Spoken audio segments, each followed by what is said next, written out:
আচ্ছা, আমরা কার্য মানে ওয়ার্ক ডান আর এনার্জি মানে শক্তি, ওয়ার্ক অ্যান্ড এনার্জি, এইটা আমরা আজকে পড়ব। মেকানিক্সের এটা একটা খুব ইম্পর্ট্যান্ট চ্যাপ্টার। এই চ্যাপ্টারটা একটু কনসেপচুয়াল এবং এই চ্যাপ্টারটা জানতে হবে, তবেই ফিউচারে অনেক চ্যাপ্টার আছে যেমন ইলেকট্রোস্ট্যাটিক্স, ম্যাগনেটোস্ট্যাটিক্স, গ্র্যাভিটেশন, এই সমস্ত টপিকগুলোতে এইখান থেকে অনেক কনসেপ্ট লাগবে। তো এই চ্যাপ্টারটা আমি সেই কারণে ফুল ফ্লেজেডভাবেই করাচ্ছি। এই চ্যাপ্টারটাতে আমাদের স্টার্টিংটাই হচ্ছে ওয়ার্ক ডান বা কৃতকার্য দিয়ে। কৃতকার্য, ঠিক আছে, কৃতকার্য বা ওয়ার্ক ডান, ঠিক আছে। এই কৃতকার্যটাকে আমরা ডাব্লিউ দিয়ে দেখাই। একটা অবজেক্ট আছে, মনে করো একটা বস্তু আছে, সেই বস্তুটার উপরে আমি ফোর্স অ্যাপ্লাই করছি, এফ ফোর্স, বল দিচ্ছি এফ। দেওয়ার জন্য হবে কি, এই বস্তুটা এই দিকেই সরে গিয়ে হয়তো এখানে গেল। এবার এই সরণটা তার মানে যদি হয়ে যায় এস, তাহলে আমরা, আচ্ছা প্রথমে আমরা স্কেলার দিয়ে বোঝার চেষ্টা করি, ভেক্টর দিয়ে না বুঝে, যে এটা এরকম সরেছে, তাহলে এ বল দিয়েছি, এই বল দিতে এটা এস সরে গেছে। তাহলে ওয়ার্ক ডান বা কৃতকার্যটা হচ্ছে এর বলের মান তার সাথে এই যতটুখানি সরণ হয়েছে সেটাকে যদি আমরা গুণ করে দিই, তাহলে আমরা কৃতকার্য পেয়ে যাই। এইবারে হয়তো কোনোভাবে দেখা গেল যে আমরা এই বস্তুটা আছে তার উপরে,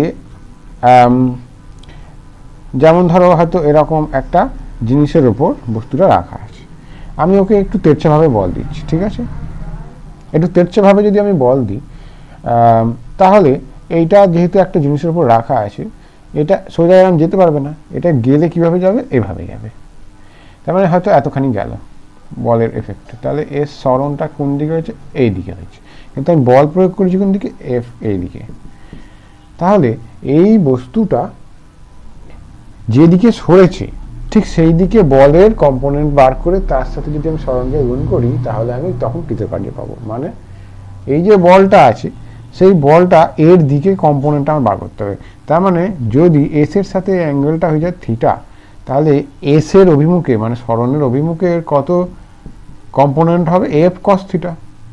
তাহলে এই একই রকমভাবে এখানে যেদিকে একই দিকে হয়েছিল দুটো তাই গুণ করেছিলাম, তাহলে এখানেও একই দিকে আমি এফ কস থিটা প্রয়োগ করে, তার মানে এস গেছে। তার মানে তখন কৃতকার্য আমার কি হয়ে যাচ্ছে, এফ কস থিটা গুণ এস। এটা কখন হবে, যখন এই এফ ভেক্টর আর এস ভেক্টরকে আমরা ডট প্রোডাক্ট করব। তার মানে ডট প্রোডাক্ট করলে কস থিটা আসবে, তাহলে ডট প্রোডাক্টটা আমরা লিখতে পারি। তার মানে কৃতকার্য মনে হচ্ছে যে বল দ্বারা এস, এফ বল দ্বারা যদি এস ভেক্টর সরণ হয়, তাহলে দুটো ভেক্টরের মধ্যে ডট প্রোডাক্ট করলে আমরা কৃতকার্য পাই, ঠিক আছে। তার মানে এখান থেকে বোঝা যাচ্ছে যে এফ আর এস এদের মধ্যে যদি অ্যাঙ্গেলটা 90 ডিগ্রি হয়ে যায়, তাহলে এফ ডট এস করলে কত হয়ে যাবে, 0 হয়ে যাবে, কেননা কস 90 ডিগ্রির মান 0 হয়ে যায়। তার মানে সেই ক্ষেত্রে কৃতকার্য 0 বেরোবে। তার মানে ওই বল দ্বারা বস্তুটার উপর আদতে কোনো কৃতকার্য করা হচ্ছে না। এই কৃতকার্যটা করছে কে, এই এফ বলটা করছে। কার উপর, এই বস্তুটার উপর যার সরণ হচ্ছে, ঠিক আছে। এফ বল দ্বারা এস, এফ বল দ্বারা এই বস্তুটার উপরে কৃতকার্য হচ্ছে। এবারে আমরা সার্কুলার মোশনে আমরা পড়েছিলাম যে একটা বস্তু যদি এরকমভাবে সার্কেল আকারে ঘোরে, তখন অভিকেন্দ্র বলটা কি হয়ে যায়, সবসময় কেন্দ্র বরাবর ভিতরের দিকে হয়ে যায়, ঠিক আছে। কিন্তু এই যে প্রত্যেকটা পয়েন্টে কি হয়ে যায়, ভেলোসিটি বা বেগটা কোন দিকে হয়ে যায়, স্পর্শক বরাবর হয়ে যায়। তার মানে স্পর্শক বরাবর যদি বেগ হয়ে যায়, সেই দিকেই সরণটা, সরণ ভেক্টরের মানটাও সেদিকে হবে, ডিসপ্লেসমেন্ট ভেক্টরের মানটাও সেদিকে হবে। এদের মাঝের অ্যাঙ্গেলটা তার মানে কি 90 ডিগ্রি, কারণ এটা ট্যানজেন্ট আর এটা রেডিয়াস ভেক্টর দিকে আছে, তাহলে এদের মাঝে অ্যাঙ্গেলটা 90 ডিগ্রি। তার মানে এক্ষেত্রে আমি যদি এফ ডট এস করি, তাহলে কৃতকার্য এই অভিকেন্দ্র বল দ্বারা বস্তুটার উপরে কত, 0 বেরিয়ে যাবে। তার মানে এই অভিকেন্দ্র বল দ্বারা এই ঘূর্ণনের জন্য বস্তুটার উপর কোনো কৃতকার্য সম্পন্ন হয় না। তাহলে তাই জন্য এটাকে নো ওয়ার্ক ফোর্স আমরা বলি। এটা আমি সার্কুলার মোশন চ্যাপ্টারেও বলেছিলাম। তাহলে এই হচ্ছে আমাদের কৃতকার্যর ব্যাপার।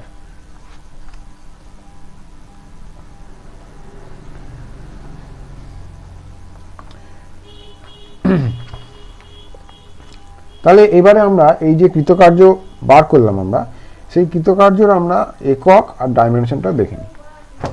তো দেখো এই কৃতকার্যের এসআই একক যদি আমি দেখি তাহলে কি ডাব্লিউ ইকুয়ালস টু এফএস। তাহলে আচ্ছা ডাব্লিউটা এফ ডট এস হচ্ছে মানে দুটো ভেক্টরের মধ্যে ডট প্রোডাক্ট করলে স্কেলার কোয়ান্টিটি বেরোয়, তাহলে ডাব্লিউ বা কৃতকার্য কি একটা স্কেলার কোয়ান্টিটি। এবার আমরা এককে আসি, এসআই এককে ডাব্লিউর এককটা কি হবে দেখো, এইটা এসআই এককে কি হয়ে যায় নিউটন হয়ে যায়, এটা কি হয়ে যায় মিটার হয়ে যায়। তাহলে নিউটন মিটার হচ্ছে আমার ডাব্লিউর এসআই একক, এইটা কি আমরা বলি জুল, ঠিক আছে। তার মানে জুল মানে কি নিউটন ইন্টু মিটার। আবার যদি সিজিএসএ করি তাহলে এইটা কি হয়ে যায় ডাইন, আর এটা কি হয়ে যায় সেন্টিমিটার, তাহলে ডাইন সেন্টিমিটার। এটাকেই আমরা আবার সিজিএসএ এই ওয়ার্কের একক হিসেবে বলি কি আর্গ, ঠিক আছে। এবারে আমরা একটা জিনিস দেখব যে 1 জুল সমান কত আর্গ হচ্ছে। দেখো 1 জুল মানেটা কি 1 নিউটন গুণ 1 মিটার, তার মানে আমরা আর্গ মানে কি ডাইন আর সেন্টিমিটারে নিয়ে যেতে হবে। তাহলে 1 নিউটন মানে 10⁵ ডাইন হয়, এটা আমি নিউটনস লতে দেখিয়ে দিয়েছিলাম। আর 1 মিটার মানে 100 সেন্টিমিটার, তাই তো। তাহলে এই দুটোকে যদি গুণ করি তাহলে এখানে দুটো এখানে 5টা 10⁷ হয়ে যাবে, আর ডাইন সেন্টিমিটার হবে। ডাইন সেন্টিমিটার মানেই তো আমার আর্গ, তার মানে 10⁷ আর্গ। তাহলে আমরা কি পেলাম 1 জুল মানে 10⁷ আর্গ। ঠিক এইবারে আমরা এই কৃতকার্যের ডাইমেনশন বা মাত্রাটা কি হয় একটু দেখে নিই। ডাইমেনশন থার্ড ব্র্যাকেট দিয়ে দেখাতে হয়, সেটা কি যাবে এফ আর এস এর ডাইমেনশনের গুণফল। এফ কি হয়ে যাবে এম এল T⁻⁻², আর এসটা কি হয়ে যাবে এল, তাহলে গুণ হয়ে গেলে কি হয়ে যাবে এম এল স্কোয়ার T⁻², ঠিক আছে, এটা -2। এই আমার ওয়ার্ক ডানের ডাইমেনশন আমরা পেয়ে গেলাম।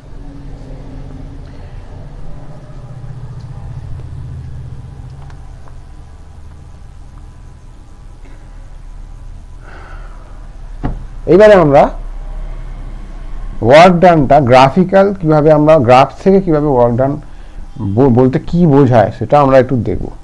Graphical representation of work done. দেখো ধরো এটা একটা গ্রাফ আঁকছি আমি, ওপরের দিকে কি আছে ফোর্স আছে, এদিকে কি আছে সরণ আছে। এই ফোর্সের দরুন বস্তুটা যতটা সরণ হয়েছে সেটা এদিকে প্লট করেছি। ধরা যাক ফোর্সটা কনস্ট্যান্ট ছিল, চেঞ্জ হয়নি, এবং তার জন্য সরণ হয়েছে, ঠিক আছে, সরণ হয়েছে এইটুকু, আর ফোর্স এতটা, এই ম্যাগনিটিউডের ফোর্স সেম ছিল, চেঞ্জ হয়নি।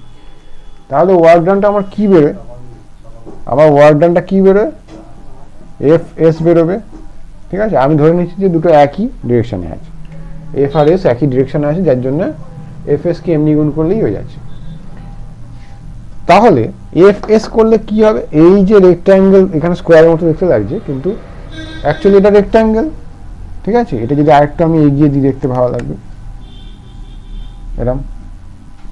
তাহলে এই যে রেক্ট্যাঙ্গুলার জায়গাটা তার ক্ষেত্রফল, তাই তো এইটা, তাহলে এইটাই তো এফ এস মানে ডাব্লিউ মানে ওয়ার্ক ডান। তার মানে ওয়ার্ক ডান মানে হচ্ছে এই এফ যে কার্ভটা আছে তার নিচে অবধি, তার নিচে যতখানি ক্ষেত্রফল হচ্ছে এস অ্যাক্সিসের উপরে, সেইটাই হচ্ছে ওয়ার্ক ডান। কি বললাম, এই যে ফোর্সটা, ফোর্সের যে কার্ভ এখানে সেটা স্ট্রেট লাইন, এই ফোর্স কার্ভের নিচেই যে এরিয়াটা এ তৈরি করছে সেই এরিয়াটাই হচ্ছে ওয়ার্ক ডান। এবারে আমরা একটু জেনারেল অ্যাপ্রোচে যাই। কি ফোর্সটা সবসময় ফিক্সড নাও থাকতে পারে, হয়তো ফোর্সটা দেখলাম আমি যে এইরকম গেছে, ঠিক আছে, এইরকম গেছে। এবারে আমি কি করে বুঝবো, দেখো আমি এটাকে এই দিকটা এস, এদিকটা ফোর্স, আমরা এটাকে খুব ছোট্ট ছোট্ট এরম এসটাকে ছোট্ট ছোট্ট ভাগ নেবো, মানে খুব ছোট্ট ছোট্ট সরণের জন্য কত কি হয়েছে আমরা সেটা দেখছি। এটা আমার বেঁকে যাচ্ছে কিন্তু এটা একদম এরকম স্ট্রেট, ঠিক আছে। এরকম ভাবে আমরা অনেকগুলো সেগমেন্টে ভাঙছি কাকে, এই সরণটাকে, ঠিক আছে, এরকম করে করে আমরা যাচ্ছি। এবার এই মাথাটা আয়তক্ষেত্রের মতো আমরা রাখছি, ঠিক আছে,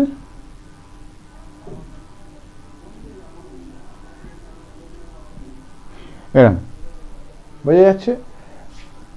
এরম এই একটা পয়েন্টে আমি ধরো একটা স্লাইস আঁকছি, বাকি জায়গাতে এরম আছে,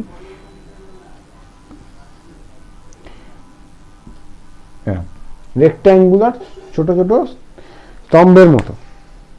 তাহলে এইটুকুনি জায়গায় ডেল্টা মনে করো এক্স হচ্ছে এর মান, খুব ছোট ছোট সরু সরু স্লাইস নিয়েছি। তাহলে এইটুখানি যদি খুব ছোট হয় তাহলে সেখানে আমি এফটাকে কনস্ট্যান্ট ধরে নিতে পারি, এফ এর একটা মান আছে এতই ছোট যে এখানে ভ্যারি করছে না, মানে খুব সরু, সেই মানটা মনে করো এফ আই। আর এই যে পোর্শনটা সেটা মনে করো ডেল্টা এক্স। তাহলে এইটুকুনির জন্য ওয়ার্ক ডানটা কত, ডেল্টা ডাব্লিউ, মানে খুব ছোট্ট এরিয়াটুকুর জন্য যে ওয়ার্ক ডান, সেটা কি হয়ে যাবে, এর তলায় যে এই ক্ষেত্রফলটা এখানে যেমন হয়েছিল শুধু এইটুখানির জন্য, তাহলে সেইটা কি হয়ে যাবে আমার F I into delta x. ঠিক এইবারে আমি যদি মনে করি যে এইখানে যেখান থেকে এই মুভমেন্ট স্টার্ট করেছিল সেখান থেকে এত দূর অব্দি গিয়ে মুভমেন্ট শেষ হয়েছে, এটা মনে করো এ পয়েন্ট, এটা মনে করো বি পয়েন্ট, এ পয়েন্ট থেকে বি পয়েন্টে মুভমেন্ট স্টার্ট করেছে, মানে হয়তো এখান থেকে এখানে বস্তুটা মুভ করেছে, এটা এ পয়েন্ট এটা বি পয়েন্ট, সেইটা বোঝাচ্ছি, ঠিক আছে। তাহলে আমি পুরো ওয়ার্ক ডানটা কি করে বার করব, পুরোটার উপর আমি সামেশন চিহ্ন দেবো, দিয়ে যতগুলো আমার স্লাইস পাচ্ছি সেগুলো সব কটার উপরে আমি করব কিভাবে, এ থেকে বি অবধি আমি F I delta x I দিয়ে দিচ্ছি, এক্ষেত্রে এটা আইতে একটা ইয়ে নিয়ে নিয়েছি, এই হলো, এই তো আমাদের হয়। এইবারে আমরা যদি এই ডেল্টা এক্সটাকে খুব সূক্ষ্ম নিই, যেরকম ক্যালকুলাসের ভাষায় বলে, তাহলে এই সামেশনটাই কি হয়ে যায়, ইন্টিগ্রেশন সাইন হয়ে যায়, আর ডেল্টা এক্স আইটা কি হয়ে যাবে, বা ডেল এক্স আইটা কি হয়ে যাবে, ডিএক্স হয়ে যাবে। তাহলে এইটা একটা ইন্টিগ্রেশন সাইন দেবো আমি, এফ, যেখানে এফটা প্রতিটা জায়গায় কি চেঞ্জ হয়ে যাচ্ছে, তার মানে এফটা আমি একটা ফাংশন ধরতে পারি এক্স এর, ঠিক আছে, ধরতেই পারি, আর ডেল এক্সটাকে আমি ডিএক্স করছি। ইন্টিগ্রেশনটা হবে কোথা থেকে, এক্স ইকুয়ালস টু, এই যে এক্স মানে এখানে এস, ঠিক আছে, এটাকে এক্স ই বলে দিচ্ছি আমি, তাহলে এক্স ইকুয়ালস টু এ থেকে এক্স ইকুয়ালস টু বি অবধি। তাহলে এই ডেফিনাইট ইন্টিগ্রেশনটা যদি আমি করি, তাহলে আমরা ডেফিনাইট ইন্টিগ্রেশনের সূত্র থেকে আমরা কি জানি যে এই এরকম ইন্টিগ্রেশন যদি করা হয়, এটার মানে এটাই যে এই যে কার্ভটা আছে তার তলায় যতখানি এরিয়া রয়েছে সেইটাই হচ্ছে আমার ডেফিনাইট ইন্টিগ্রেশনের মান। তার মানে আমরা পেয়ে গেলাম যে ওয়ার্ক ডান মানে কি, ফোর্স যে কার্ভটা তার তলায় এফএক্স গ্রাফিতে যে এরিয়া এনক্লোজ করছে সেইটাই হচ্ছে আমার ওয়ার্ক ডানের মান, ঠিক আছে।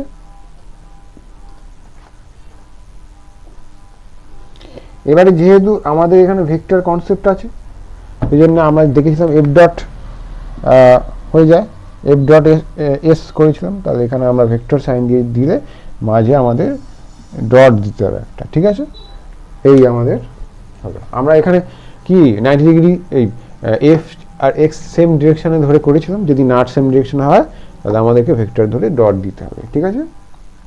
তার মানে আমরা পেলাম ওয়ার্কের গ্রাফিক্যাল রিপ্রেজেন্টেশনটা কিরম হয়, ঠিক আছে।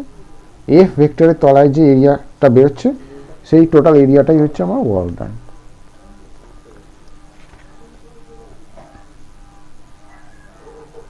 এইবারে আমরা এনার্জির কনসেপ্টে যাচ্ছি, ঠিক আছে। আমরা ওয়ার্ক ডান দেখলাম, ঠিক আছে, ওয়ার্ক ডান আমরা দেখেছি, আর আমরা এবারে যাব এনার্জির কনসেপ্টে। তবে আমাদের ওয়ার্ক ডানের আরেকটা জিনিস আমি একটু বলছি। দেখো, ধরো একটা বস্তু ছিল, সেই বস্তুটা কিছু ইন্টারনাল ফোর্স আছে, কিছু একটা সিস্টেম আছে, অবজেক্ট সিস্টেম আছে, অনেক কিছু আছে, তাতে কিছু অভ্যন্তরীণ ফোর্স বা অভ্যন্তরীণ বল আছে, ঠিক আছে, বাইরের এক্সটার্নাল ফোর্স না, আমি দিচ্ছি না। যেমন ধরো একটা জিনিস টেবিলের উপর রাখা আছে, তার উপরে আমি যদি না বল দিই, তা সত্ত্বেও তাতে কি হচ্ছে, এর একটা ওজন আছে, নিচের দিকে টেবিলের রিয়াকশন ফোর্স আছে, এইসব আছে। এই যেগুলো আছে এগুলোকে আমরা কি বলবো, সিস্টেমের ইন্টারনাল ফোর্স। এই ইন্টারনাল ফোর্সগুলো যদি কোনো কাজ করে, কোনো কৃতকার্য করে, হতে পারে হয়তো আমি এই বস্তুটাকে ওপর থেকে ছেড়ে দিলাম, তাহলে এমজি তো তলার দিকে কাজ করবে, তখন তার ওজন থাকবে বস্তুটার, ওজনের জন্য সেটা কি হবে, নিচের দিকে আসবে, মানে এই ওজন ফোর্সটা তখন কি করবে, তাকে নিচের দিকে ডিসপ্লেসমেন্ট বা সরণ ঘটাবে। তাহলে এই নিচের দিকে যে ডিসপ্লেসমেন্ট বা সরণ ঘটাবে, ধরো সেটা এইচ, তাহলে তার জন্য ও একটা ওয়ার্ক ডান করবে। কে ওয়ার্ক ডানটা করছে, বস্তুটা নিজেই করছে, কেননা বস্তুটার উপর ইন্টারনাল যে বলটা আছে সেই বলটা নিজেই এই ওয়ার্ক ডানটা করছে, ঠিক আছে, mg ইন্টু এইচ। তাহলে সেক্ষেত্রে আমরা বলবো যে বস্তুটা নিজে থেকেই ওয়ার্ক ডান করছে, আমাকে করতে হচ্ছে না। বস্তুটা যদি নিজে থেকে ওয়ার্ক ডান করে, তাহলে ফিজিক্সের ভাষায় আমি যদি বাইরের এজেন্টের যদি জোর করে বোঝাতে চাই যে আমার দ্বারা কৃতকার্য কত, তখন আমি বোঝাবো যে আমার দ্বারা কৃতকার্য ইকুয়ালস টু হচ্ছে মাইনাস অফ বস্তুটা দ্বারা কৃতকার্য। কিরকম, এখানে বস্তুটা দ্বারা কৃতকার্য কত, work done W by object, এই বস্তুটা নিজেই কৃতকার্য কত করছে, mg ইন্টু এইচ, তাই। আর mg ইন্টু এইচ, আর আমি যদি একটা এক্সটার্নাল কোনো এজেন্ট, সে যদি আমি যদি এক্সটার্নাল একজন এজেন্ট হয়ে বস্তুটাকে মনে করি যে আমি যেন এর উপরে কাজ করলে কত ওয়ার্ক ডান হতো আমার দ্বারা, সেটা আমি যদি বার করতে চাই, সেটা তাহলে কি হবে, W external equals to minus W internal বা অবজেক্ট, একই ব্যাপার। মানে তখন আমার কি যাবে, মাইনাস অফ mgh। তার কারণটা বোঝার চেষ্টা করো, মানে আমাকে ওয়ার্ক ডান করতেই হয়নি, নেগেটিভ সাইনটার এইটাই মানে বোঝাচ্ছে এখানে, যে আমি এক্সটার্নাল এজেন্ট হয়ে আমি বস্তুটার উপর কৃতকার্য যদি মাইনাস অফ সামথিং বোঝায়, যেখানে মাইনাস mgh, তার মানেটা কি, যে আমাকে অ্যাকচুয়ালি কৃতকার্য করতেই হয়নি, বস্তুটা নিজে থেকেই করেছে। আর আমি যদি কৃতকার্য করতাম, তাহলে হয়তো উপরের দিকে আমি একটা ফোর্স অ্যাপ্লাই করেছি, ঠিক আছে, হয়তো ওজনেরই সমান ফোর্স অ্যাপ্লাই করছি, জাস্ট একটু বেশি, যার জন্য বস্তুটা ধীরে ধীরে উপরের দিকে যাচ্ছে। মনে করো এফ আমি অ্যাপ্লাই করেছি, তাহলে সেটা করে যদি আমি আবার এক্স ডিসপ্লেসমেন্ট উপরে নিয়ে চলে যাই, তখন আমি বলবো যে আমি এক্সটার্নাল এজেন্ট হিসেবে বস্তুর ওপর কত কৃতকার্য করব, পজিটিভ এফেক্টস, ঠিক আছে, কেননা বস্তুটা নিজে থেকে তখন করেনি, আমি করেছি। এই হচ্ছে টার্মিনোলজি, এই হচ্ছে মানে, ঠিক আছে। ইন্টারনালি যদি বস্তু কিছু করে, তাহলে সেটার এক্সটার্নাল এজেন্ট দ্বারা সেটার কৃতকার্য বোঝাতে গেলে মাইনাস দিয়ে দেখাতে হয়। বস্তুটার যদি কৃতকার্য আমি বার করতে চাই, তখন মাইনাস দেখাবো না এখানে, ঠিক আছে, কারণ বস্তুটা নিজের থেকেই নিচে এসেছিল, তাহলে বস্তুটার কৃতকার্য পজিটিভই হবে। আবার এই ক্ষেত্রে আমি যদি এফ এক্স দিয়ে আমি ওপরে নিয়ে যাই এবং কাকতালীয়ভাবে যদি সেই এফ মানটা mgর সাথেই সমান হয়ে যায়, জাস্ট একটু বেশি, স্লাইট একটু বেশি, যার জন্য বস্তুটা জাস্ট ধীরে ধীরে উপরের দিকে এসছে, তাহলে এফ আর mg তখন সমান। তখন আমি বলতে পারি যে বস্তুটা এই mg, মানে যেন বস্তুটা mg ফোর্স নিয়েই আবার এক্স গেছে ঠিকই, কিন্তু উল্টো দিকে গেছে, এক্স এর যে দিকটা আর mg এর দিকটা উল্টো, এমনি ডট প্রোডাক্ট করলে cos 180 ডিগ্রি এলে -1 চলে আসে, তার জন্য অটোমেটিক্যালি বস্তুটা দ্বারা তখন কৃতকার্য কত হয়ে যাবে, মাইনাস অফ mg এক্স হয়ে যাবে, কেননা বস্তুটা তো কৃতকার্য করেনি নিজে থেকে, তাই না, এক্সটার্নাল এজেন্ট করেছে। এই হচ্ছে পজিটিভ ওয়ার্ক আর নেগেটিভ ওয়ার্কের কনসেপ্ট।